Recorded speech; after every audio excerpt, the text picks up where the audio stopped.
Bienvenue dans la vidéo de gestion des devis travaux exceptionnels. Cette vidéo a pour vocation de mettre en pratique la gestion des devis travaux exceptionnels TE dans ProjiClean.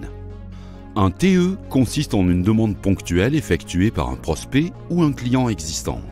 Prenons l'exemple d'une demande d'un client pour une remise en état. Je vais sur mon site, dans l'onglet Devis et je choisis Créer un devis TE. La page de création du devis s'affiche alors. Vous noterez que le champ numéro de devis est grisé car la numérotation sera automatique selon le paramétrage effectué. Étape 1. Typologie du devis. Je commence par choisir la catégorie de devis et le choix de la prestation.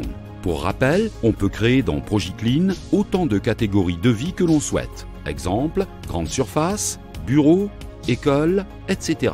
On pourra alors, si on le souhaite, y associer un modèle de devis différent à imprimer.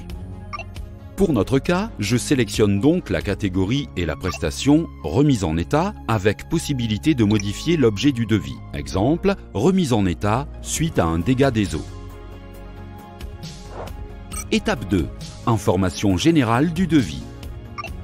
Par la suite, en fonction des informations que j'ai à ma disposition, je vais renseigner les différents champs d'informations liés à mon devis avec date de réponse souhaitée, commandé par, avec le nom de la personne ou du service qui me demande la prestation, référence client s'il y en a une donnée par le client, référence qui pourra apparaître sur la facture finale ensuite, date prévisionnelle de l'intervention et la durée, jour figé, qui me permet d'indiquer que le client souhaite absolument la prestation à cette date précise, période souhaitée d'intervention si elle m'a été précisée par le client.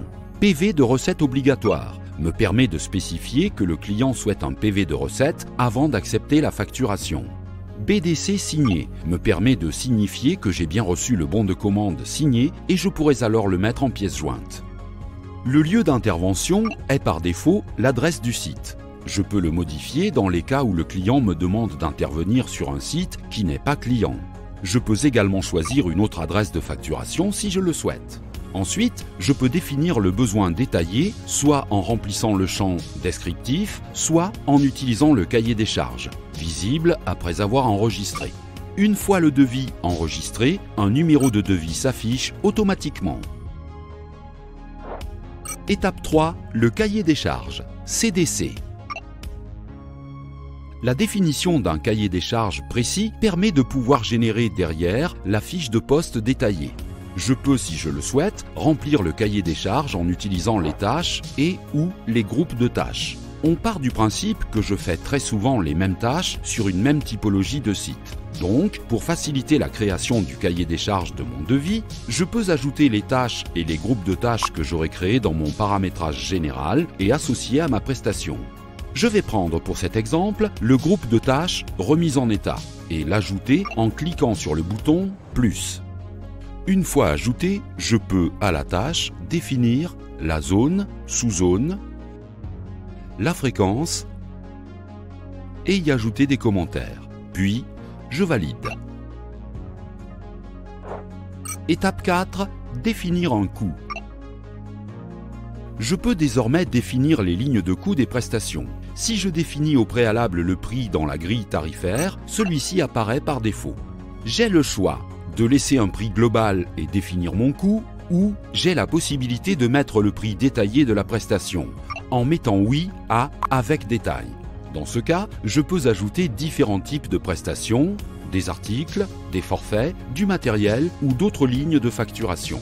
Je peux, si je le souhaite, masquer les détails sur la facture. Dans ce cas, ce qui apparaîtra sur la facture sera le libellé général. Voilà, j'ai finalisé la création de mon devis. À noter, j'ai également différents onglets où je peux ajouter des PJ, photos du site par exemple, des contacts, le matériel dont il y aura besoin pour les prestations, les budgets liés au devis. Je peux maintenant l'imprimer selon le modèle que j'aurai paramétré. Je retrouve bien toutes les informations relatives à mon devis dans le document et les lignes de coût. D'ici, je peux directement envoyer le devis par mail, au format PDF, avec, par défaut, le corps du mail pré-rempli et le mail du prospect. Pour information, je retrouve tous mes devis dans le menu « Commercial, gestion des devis ». Je vois bien dans l'écran le devis que je viens de créer.